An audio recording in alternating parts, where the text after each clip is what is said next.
If someone were to say to you that a virgin birth is possible, you would probably say, no, it isn't. If they were to tell you that you could live forever, you'd probably say, no, nothing lives forever.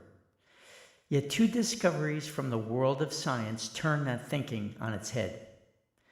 Scientists have just recorded the first known case of a virgin birth in a female crocodile that, quote, had no contact with males for about 16 years. The reptile was, quote, able to produce a fully formed foetus that was 99.9% genetically identical to the mother, end of quotes, according to The Guardian. Also known as facultative parthenogenesis, virgin birth has been documented in species of birds, fish, lizards, and snakes, but never before in crocodiles.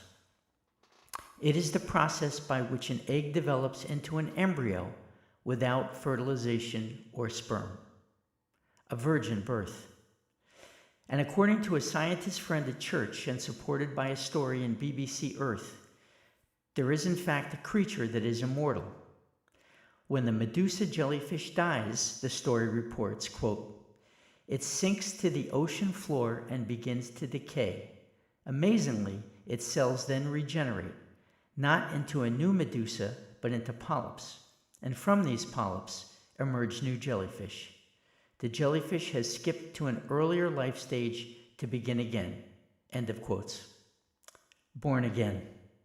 The story continues, quote, once the process begins, the bell of the jellyfish, the parachute part at the top, and its tentacles begin to deteriorate.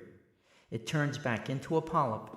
It attaches itself to a surface and begins to grow into a jellyfish all over again. And it can do it over and over. End of quotes. Okay, so what am I thinking? I'm thinking that if our Creator can orchestrate this kind of magic in nature that defies what we think we know, what is impossible for God? Who's to say the virgin birth story in the Bible, the resurrection of Jesus, and other miracles are impossible fictions because they defy the laws of nature as we understand them? Who's to say that any mystery that we can't understand or accept at the moment isn't just too round to fit into our square, rational minds? God moves in mysterious ways. I recently read a book that points out that Jesus was an itinerant preacher, meaning that he spread his message village to village on foot, telling and retelling the same parables over and over during his 3-year ministry, adapting and refining depending on his audience.